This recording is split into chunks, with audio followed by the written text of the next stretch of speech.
Scott, joining us from our New York City market. It's so good to have you. Thank you. Scott Kogos is here. So, Scott, let me tell everybody a little bit about you, and then we're going to jump into your momentum and how you keep things going in this market, how you've kept things going in your career. So, just to let everybody know who you are, you really have focused on long-term relationships with your clients. You've been in sales for 30 years, but 18 years navigating the unique market in our New York City market. So kudos to you on that. You have a lot of industry insight, and you really have a handle on how a transaction is supposed to go together, stay together, and get closed. You really have experience, patience. I love this genuine passion for your clients to make informed decisions. Hallelujah. Everybody on the other side of a transaction would say thank you. Yes, please. So outside of real estate, you have been a dog lover. You've also been a longtime member of your co-op board, and you're deeply committed in your community. So that's terrific. I love this. This is your statement about you that we pulled off of testimonials. Scott is personal, understands my goals, concerns, and timeline, and tailored his strategy just to fit my needs. So nicely done. That's an excellent piece of testimonial, just honest advice and a clear plan. So Scott, welcome, and thank you so much for joining us. So when we talk about momentum, everybody has a different version of that. What does momentum mean to you? What do you think of when you think of momentum in your real estate business?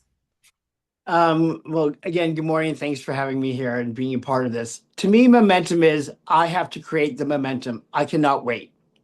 So No waiting. there's no waiting. I can't wait for a buyer to call me, a seller to call me. I can't wait for interest rates to drop, which they're not dropping anytime soon. I can't wait for the perfect conditions or the perfect staging. I've got to reach out every day to whether it be my community, my sphere of influence, or just being out there.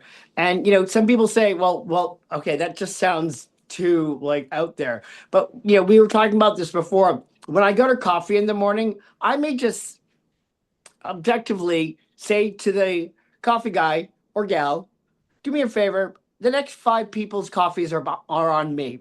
And everybody looks at me like, no, don't do that, don't do that. I'm like, no, that's on me today. All of a sudden, that creates a conversation. Fast forward, I met a developer from the West Coast one day because I bought him coffee. So you just can't wait. Perfect. There you go. So I think waiting can be detrimental. So you bring up an excellent topic. Some people might even say waiting is the opposite of momentum, because there are, that's killing momentum. How do you overcome something if a client says that they're waiting? So if you're talking to them and you get that moment in the conversation that they're waiting for, fill in the blank. I'm just going to throw back what you just said. Interest rates, life change, something. How do you overcome the conversation of waiting? Well, I think the thing that Jennifer and I think Laura both touched on is one is why is somebody doing a transaction? And I may not ask it in those direct words. I may be like, why'd you reach out to me? Maybe they saw something in my newsletter and I kind of picked that up and I reached them out about that to have a conversation. I want to get to understand the why. If you don't understand the why, you can't create the strategy. You can't get to the person. So, I think Laura was talking about her meet and greets. I do them very similarly. When I meet somebody, it's not about real estate. I'm spending time to get to know them, because the more that I can get to know them, the more that they trust me. That means what I'm going to say potentially have a better chance of them, going along the plan. Does that make sense? Absolutely. So how do you stay top of mind? How do you stay visible in such a busy market? Well, because I know you do. So tell me, how do you do that? So I've lived in my apartment for 19 years. I walk the same walk every single day, which is a big block. Okay. Down 10th Avenue, I go to the coffee joint, I bang a right. I'm seeing dogs, I'm seeing babies. So find your favorite coffee shop or hotel or something like that. I walked in yesterday, there was nobody outside at the coffee shop, and then all of a sudden, a client and friend that just flew in on the red eye from California with her great three grandchildren and daughter. Oh my God. Hi, Scott. Big hug and kiss. The next person, another client whose townhouse I'll be listing in the spring for rent, just flew back from Switzerland. We're back, and it was just like hugs and kisses, hugs and kisses. And then another person who lived across the street, this was her word. She said, she just moved back from middle of the country with her partner back to the city and back into an apartment she owns. And she said, it was so good just to see you wave at me across the way. Right. So I think you've got to be present. So, Jennifer also, I think, was talking about this being in your community, and Laura too. I go to temple on Friday nights. I belong to, my board for 9 years. Being a past dog lover and owner, I'm still involved in, the ASPC, the Good Dog Foundation. I make my donations, and I still go to the dog park, and I'm like the Willy Wonka of dogs with cookies in my pocket all the time. So, because of that, I used to get a lot of business at the dog park as well as at my favorite coffee shop. It's the being present part and the being engaged that I think you've really pulled off. So if someone's asking you, and Jennifer and I briefly talked about this, about the market, they want to list the house, but they say, oh, it's a quiet market. What do you say about a quiet market? Great question, because I just wrote about this. Don't mistake a quiet market for no business at all. This market, the thing I love about being part of Howard Hanna is now being exposed to the now 18 states that we're in and the different businesses and learning about those different businesses. Manhattan, yeah, we don't have open houses where people are running in the door. In fact, I haven't even done an open house in 3 months because it's just because that's the way the business has changed. If they want to see it, brokers call, we schedule it. It depends, right? But what I can tell you is that don't mistake quiet for there is activity. It's a market of three things, and I always do things in threes. One is it's about intention. So if somebody's out in the summer, which we know are typically the quiet months in Manhattan, especially now August, they're not looking for entertainment or just, woohoo, let's go out and like waste Go somebody's shopping for a time. place. Let's go. Yeah. I'm bored and I have no friends. Let's go do something. Usually there's intention.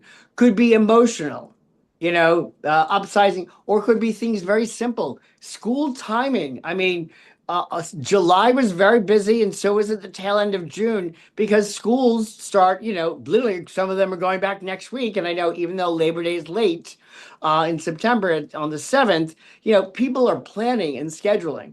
And the last thing really is that the for us, we've had a really exciting spring as a city.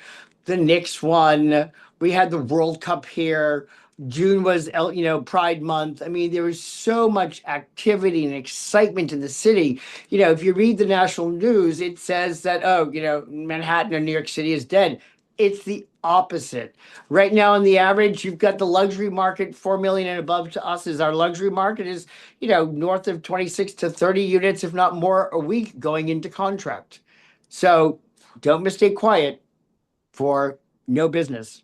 Well, and even if it's quiet, there's those opportunities that are lying around the line there waiting to be picked up by you. So that's a big difference. Quiet doesn't mean no opportunity. How do you leverage momentum with the opportunities that are presented in front of you?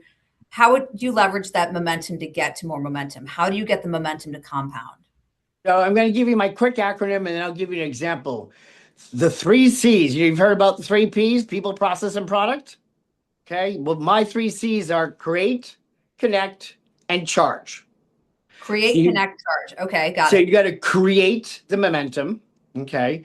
2, you've got to connect the dots. And 3, charge, keep the energy going, keep it continuous. So here's a quick example. I had a client that was selling something. This was a 4 or 5 part transaction.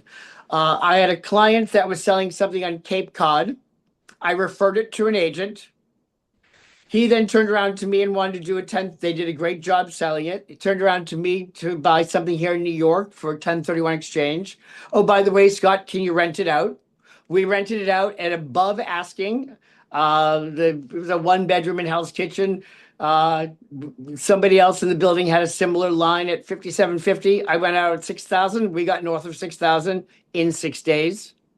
From there, I decided to take and start marketing a neighborhood I've never really done before, but I have a background in new development. So this was a new development, and I hit up three other new developments and we sent out postcards. They were very simple.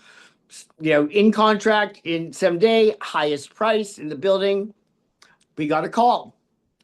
I was one of three brokers to interview for a 12.5 a month listing. We got the listing. We rented it in 7 days.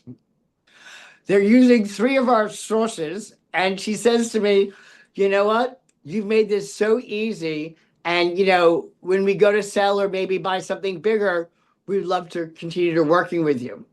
Okay. And by the way, that client that first gave me the first referral that bought the 1031 exchange has a second house on the Cape he's going to sell probably about a year. And so that's another set of opportunities. So all of these, you start with one thing and you have to do something with it. It's just like getting dressed in the morning. You get out of bed. I go brush my teeth. I take my vitamins in the morning. If I'm going to the gym, I put one leg on, you put one leg on at a time. I put on my socks. It's, connect the dots. And we have to be the ones that create it, because I know in some of our markets it is quieter, and my background is in math, science, and economics, so I look at cycles. I have my own opinion, or I think what's going to happen with the market, but I don't have the crystal ball. But so we can't sit back and when I hear an agent say to me, are you busy and things like that, and they're not. First thing I'll say to them is, what are you doing? You know what I mean? Have you gone to a local hotel? Are you buying a doorman coffee? Are you, it's obviously we don't have houses unless it's townhouses. So, we have vertical housing. Mhm. So, are you involved in community? Do you have a dog? Do you have children? Whatever it is, get involved, because visibility will create trust. Trust will create opportunity. Opportunity will create business. Business creates momentum. Very good. So I like how you connected the dots there for us, Scott. That was excellent. So being able to look at your business and at the opportunities that are in front of you, do you ever perceive the people that you're meeting like they could be your next super client? So a super client might be someone that's hyper connected to more than one transaction, or hyper connected within your footprint. Do you ever treat someone like they're a super client? How do you tackle these new relationships of all these people that you're connecting with? And I want to leapfrog off of something that Jennifer said, from her $200 house, sorry, just kidding, to 2 million. Everybody gets treated the same way. Okay. Doesn't matter. I have a client that is overseas that he comes off the plane, honestly, and I've met him. He looks like your grandpa wearing a members only jacket, schlumpy sneakers, and in jeans. Meanwhile, he's got Right. he's got It's different he owns places. lots of things. Yeah. So you never know. So I think consistency builds credibility. And I think it's consistent about how we treat people, how we want to be treated, how we communicate them to me. I'm fortunate at this point in my career, and I still work very hard all the time. And when I say hard, it's because I love what I feel. It's an honor to do what I do at the company we're at, in the city that I'm at, is just be yourself and be authentic, and it will kind of permeate out there. And I know that sounds like a lot of mumbo jumbo, but the law of attraction, does come into place. And I've had clients, actually, Eileen McKinnon from Ohio. Oh We met yeah. in Nashville. Great story. I have a very good friend of mine and his husband who just sold their house with Eileen.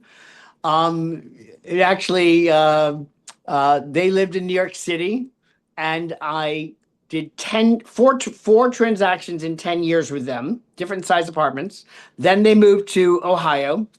And when I heard that they were looking to move again, I, of course, did what someone, when they say they're going to move, ding-a-ling-a-ling. Right, right. Hey, Let me help you. let me Yeah. help you. And they said, we already have a broker, just so happens from Howard Hanna. Who is it? Eileen McKinnon. So Eileen and I immediately called her. I said, hi. I said, if there's anything I can do. We actually circulated the listing to our sphere of clients on the East Coast just to help out because you never know.